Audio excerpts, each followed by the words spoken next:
ఈ స్కూల్ లేని గ్రామంలో ఈ పిల్లల భవిష్యత్తును మార్చేసే వందల మంది కోరికని ఈ స్కూల్ ని ఈ మ్యాజిక్ షో టెంట్ కింద ఎంతో రహస్యంగా చాలా కష్టపడి కట్టాం. కానీ ఆ విషయం ఎవ్వరికీ తెలియదు. మ్యాజిక్ షో మొదలవడానికి కొన్ని నిమిషాలు మాత్రమే ఉన్నాయి. ఈ లోపల ఇప్పుడు వచ్చిన గిరిజన పిల్లలందరికీ బొమ్మల్లో డబ్బులు జరుగుతున్నాయి.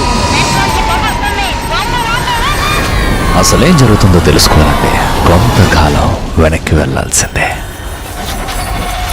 ఈ కొండల మధ్య ఉన్న ఈ చిన్న గిరిజన ప్రాంతంలో ఒక సమస్య ఉంది. అది ఏంటంటే గత 2 సంవత్సరాలకి ఇక్కడైతే నేను విద్యా వాలంటీర్గా అయితే పనిచేయడం జరిగింది. స్కూల్ అనేది లేదు. వర్షం వచ్చినప్పుడు చాలా ఇబ్బంది పడేది. పక్క నుంచి ఏమైనా గాలి గాని వచ్చినప్పుడు పిల్లలు కంట్లో పడడం, ఊపిరి తీసుకోవడానికి సమస్యలు గానీ. ఒకరు ఆ వీడియోని మనకి చేర్చగా ఇలా నలిగిన బట్టలతో నన్ను గుర్తుపట్టలేని విధంగా అక్కడికి చేరుకున్న నేను దూరం నుండి చెట్టు కింద చదువుకుంటున్న ఆ పిల్లల్ని గమనించా. ఒక పక్క ఆ స్కూల్ గురించి మన స్టాఫ్ సమాచారం సేకరిస్తుండగా ఇంకొక పక్క నేను ఈ గ్రామం, ఇక్కడుండే పిల్లల ఆరోగ్యం ఇలాంటి వాటి గురించి కొంత అవగాహన తెచ్చుకునే ప్రయత్నం చేశా. అయితే ఇక్కడే మన కథని మలుపు తిప్పే విధంగా ఈ ప్రక్రియలో ఒక విషయాన్ని గమనించాను.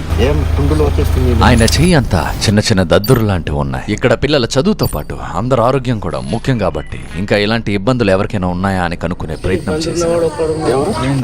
ఏమంటే జబ్బు అంటే జబ్బు అంటాం, జ్వరం పడితే అందరు తాగనట్టు అయిపోతాం, బోధం తిన్నట్టు అయిపోతాం. అయితే ఇది ఎవరో దిష్టి పెట్టడం వల్ల వచ్చిన సాధారణమైన జ్వరం, విరోచనాలే త్వరలోనే తగ్గిపోతుంది అని చెప్పారు. అయితే ఇక్కడే నేను ఊహించని ఒక విషయం జరిగింది. 2 రోజుల తర్వాత మళ్ళీ తిరిగి అక్కడికి బయలుదేరా. ఈసారి నేరుగా ఆ స్కూల్ దగ్గరికి వెళ్ళా. అనుకోకుండా ఇటువైపు ఏదో పని మీద వస్తే ఈ స్కూల్ గురించి తెలిసింది అన్నట్టు ఆ టీచర్ తో మాట్లాడటం మొదలు పెట్టా. ఈ స్కూల్ కి టీచర్ ఇక్కడ నుంచి వేరే గ్రామం నుంచి వచ్చి పాఠాలు చెప్పి ఇతనికి మన వీడియోల మీద అవగాహన. అయితే ఇప్పుడు మనల్ని ఇతను ఆ స్కూల్ ని చూపించడానికి ఆహ్వానించారు. ఇలాంటి కొంచెం హెల్ప్ చేస్తే కొంచెం డెవలప్ అవుతుంది. ఇబ్బందులు అంటే సరే వీళ్ళకి మన సమాజం గురించి ఏం తెలియదు. మీ కోరికండి ఇలాంటిది ఒక షెడ్ లాగా చిన్నది ఫస్ట్ వస్తే బెటర్ అనుకుంటున్నారు. షెడ్ లాగా అంటే సిమెంట్ అంటే వేయలేం కదా సార్. క్లాసులు చెప్పడానికి కూడా సార్ ఇబ్బంది ఉందండి. ఇప్పుడు మనకు బ్లాక్ బోర్డ్ లేకపోతే వీళ్ళకి ఏం చెప్పగలం సార్ మనం. వీళ్ళు కూడా డెవలప్ అవుతారు. కొన్ని సంవత్సరాల క్రితమే గవర్నమెంట్ శాంక్షన్ చేసిన ఈ సగంలో ఆగిపోయిన స్కూల్ బిల్డింగ్ కథ ఏంటో అని ముందు ముందు అర్థం చేసుకునే ప్రయత్నం చేద్దాం. అయితే ఇలా వింటుండగా సడన్ గా పక్క నుంచి ఒక వ్యక్తి వచ్చి మాట్లాడడం మొదలు. అయితే ఏమున్నాయి మన వాళ్ళకి సమస్యలు అంటే అలాగేనా ఇలా కొంత మాట్లాడే ఒంట్లో బాగాలేని వాళ్ళు ఎవరైనా ఉన్నారా? మొన్న ఎవరో ఇక్కడ పడుకొని ఉన్నారట కదా. చనిపోయారండి. ఆయన చనిపోయాడు. చనిపోయాడా? మంగళవారం వస్తే చెప్పారండి. సండే చనిపోయారు. ఈ విషయాన్ని నేను అస్సలు ఊహించలేదు. 2 రోజుల క్రితమే కేవలం జ్వరం, విరోచనాలు అనబడిన ఈ వ్యక్తి ఇప్పుడు మన మధ్య లేనే లేడు అంటున్నారు. మొన్నే కదా వచ్చా సార్. అంటే ఎవరో ఏదో చేస్తారని ఆ విధంగా చనిపోయారు అని చెప్తున్నారు. వాడికి చనిపోవాలనిపించలేదేమో, అందుకనే గొయ్యి కూడా సరిగా లోతు అవ్వలేదు. అందుకని మళ్ళీ తవ్వుతుండారు రెండోసారి. అసలు ఏం జరిగిందో పూర్తిగా అవగాహన తెచ్చుకోవడానికి నేరుగా కుటుంబం దగ్గరికి వెళ్ళారు. ఇక్కడే ఉండేవారు కదా. ఈ ప్రక్రియలో నాకు ఇంకొక ఆశ్చర్యకరమైన విషయం కూడా తెలిసింది. అదేంటంటే ఈ చనిపోయిన వ్యక్తికి ఈ స్కూల్ కి కూడా ఒక సంబంధం ఉంది. అది మీకు అర్థం కావాలంటే ముందు ఈ స్కూల్ ఎందుకు ఆగిపోయిందో అన్నది తెలియాలి. స్కూల్ బిల్డింగ్ స్టార్ట్ చేసి సుమారుగా 7-8 సంవత్సరాలు అయితే అవుతుంది. గవర్నమెంట్ వాళ్ళు కాంట్రాక్ట్ ఇవ్వడం జరిగింది. ఏమైంది అప్పుడు? ఏమైంది, అది బేస్మెంట్ కట్టి బిల్లు చేసి ఆ ఊసలంతా అమ్మేసుకొని ఏటో వెళ్ళేసి దాగిపోయారు. ప్రభుత్వం నుంచి కూడా వచ్చినాయి. మొత్తం కట్టడానికి తీసుకొచ్చిన మెటీరియల్ అంతా కూడా అమ్మేసుకున్నారు. గవర్నమెంట్ దృష్టిలో ఏంటంటే ఈ యొక్క బిల్డింగ్ కాంట్రాక్ట్ ఇచ్చేసారు కాబట్టి పూర్తయిపోయిందేమో అనుకుంటున్నారు. అందుకని భవిష్యత్తు అయితే ఇక్కడ ఆగిపోయింది. అయితే ఇక్కడ బిల్డింగ్ లేనప్పటికీ సాధారణంగా ప్రతి గవర్నమెంట్ స్కూల్లో అందే వస్తువులు ఇక్కడ కూడా ఉన్నాయి. దీని గురించి ముందు తెలుసుకునే ముందు అసలు ఈ స్కూల్ కి చనిపోయిన వ్యక్తికి సంబంధం ఏంటంటే, మీరు చూస్తున్న ఈ భూమి ఒక కుటుంబానికి సంబంధించిన 3 అన్నదమ్ములది. తన ఊరికి స్కూల్ రావడం వల్ల ఊర్లో పిల్లల భవిష్యత్తు బాగుపడుతుందని ఏమీ ఆలోచించకుండా తనకున్న ఒకే ఒక స్థలాన్ని దానం చేసిన దాత ఇతను. ఇంకొక ముఖ్యమైన విషయం ఏంటంటే, ఈ చనిపోయిన వ్యక్తి కుటుంబాన్ని కనుక మనం అర్థం చేసుకున్నట్టయితే ఇక్కడున్న 30 కుటుంబాలని అర్థం చేసుకున్నట్టే. ఇప్పుడు మీరు చూస్తున్న ఈ అమ్మాయి ఆ చనిపోయిన వ్యక్తి యొక్క గారాల పట్టి ఆయన కూతురు. ఏం పేరమ్మా నీది? ఈశ్వరి. 2 రోజుల క్రితం నేను ఈ ఊరికి మొదటిసారి వచ్చినప్పుడు ఎంతో ఆనందంగా ఆహ్లాదకరంగా ఆడుకుంటున్న ఈ పాప ఇప్పుడు తన తండ్రిని కోల్పోవడంతో ఎంతో దిగులుతో అది దీనిలోకి వెళ్ళినట్టు. సరే, ఇప్పుడు ఎంతో ఆశ్చర్యకరమైన ప్రశ్నకు సమాధానం కనుక్కోవాల్సిన సమయం వచ్చింది. ఇంతకీ అతను ఎలా చనిపోయాడు? ఏమైందంటే అది చెప్పలేం సార్. మరి 3 రోజులకే సడన్ గా వచ్చి ఈవిడ మాట్లాడుతుంది ఇక్కడ ప్రాంతీయ భాష. ఈవిడికి తెలుగు రాదు. ఇక్కడ ఆడవాళ్లతో మనం ఏమైనా మాట్లాడాలంటే మగవాళ్ళ సహాయం కావాలి. అదే సార్, విరోచనలు, రక్తం, వంతులు అయిపోయి రాత్రి అన్నట్టు 3 గంటల టైం చచ్చిపోయాడు. దేనివల్ల ఇలాగ అయిపోయి చచ్చిపోయాడు అనేసి కూడా తెలియదు సార్. ప్రస్తుతం తెలియకపోయినా రాబోయే రోజుల్లో దీని వెనకాతల కారణాన్ని ఖచ్చితంగా తెలుసుకుందాం. మరి హాస్పిటల్కి ఎందుకు తీసుకెళ్ళలేకపోయారు? డబ్బులు లేవు సార్. మరి ఈ ప్రభుత్వ హాస్పిటల్లో ఉచితమే కదా మనకి.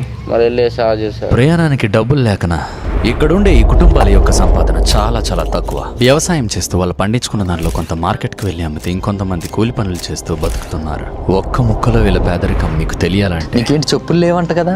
లేదు సార్. కొనలేదా అమ్మా? డబ్బులు లేవని అడగలేదు సార్. ఇక్కడున్న పిల్లలందరితోని మాట్లాడాక నాకు తెలిసిన ఇంకొక బాధాకరమైన విషయం ఏంటంటే వీళ్ళకి జీవితంలో దారిని చూపించడానికి చాలా మందికి తల్లిదండ్రులు కూడా లేరు. డాడీ ఏం చేస్తుంటారు? చనిపోయాడు సార్.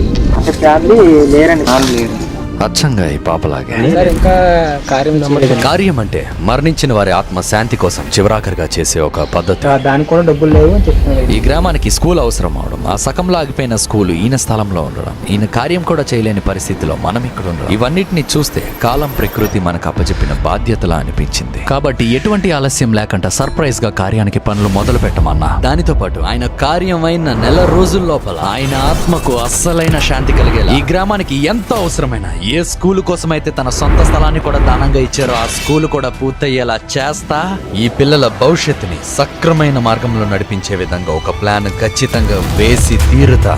అది ఎంత కష్టమైనా సరే, ఎంత దూరం వెళ్ళాలన్నా సరే.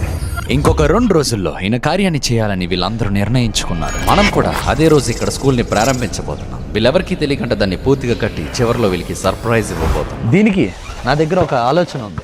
ప్రస్తుతం ఈ సగం కట్టి వదిలేసిన పునాదిని మనం స్కూల్ కట్టడానికి వాళ్ళం. ఇది గవర్నమెంట్కి సంబంధించింది. దీని మీద మనకి హక్కు లేదు. కాబట్టి ఇక్కడ స్కూల్ని కట్టడానికి మనకు ఒక స్థలం కావాలి.